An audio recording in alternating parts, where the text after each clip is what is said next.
জানেন কি পুরীর জগন্নাথ ধামে দেবী একাদশীকে কেন উল্টো করে ঝুলিয়ে রাখা হয়েছে? এর পিছনে আছে মহাপ্রসাদের এক অবিশ্বাস্য মাহাত্ম্য। যেখানে একাদশীর দিন ভাত জাতীয় জিনিস খাওয়া বারণ থাকে, সেখানে কেন পুরীর জগন্নাথ মন্দিরে এই দিনে বেশি করে ভাত খাওয়া হয়? বলা হয়, একবার সৃষ্টিকর্তা ব্রহ্মাদেব পুরীর জগন্নাথ মন্দিরে এসেছিলেন জগন্নাথ দেবের মহাপ্রসাদের স্বাদ নিতে।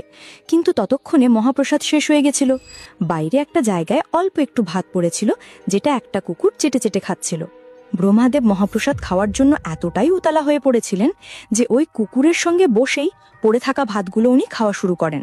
কিন্তু সেদিন ছিল একাদশী তিথি, তাই ওই সময় দেবী একাদশী ওখানে প্রকট হয়ে ব্রহ্মাদেবকে অপমান করেছিলেন, এমনকি মহাপ্রসাদকে নিয়েও কিছু কটূক্তি কথা বলেছিলেন। এইসব দেখে স্বয়ং জগন্নাথ দেব ওখানে উপস্থিত হয়ে ব্রহ্মাদেবের ভক্তি দেখে ঘোষণা করেছিলেন যে এরপর থেকে আমার মহাপ্রসাদের উপর একাদশী বা অন্য কোনো ব্রত বা উপোসের নিয়ম লাগু হবে না। এরপরই নাকি জগন্নাথ দেব শ্রীমন্দিরের পেছনের দিকে দেবী একাদশীকে উল্টো করে ঝুলিয়ে দিয়েছিলেন।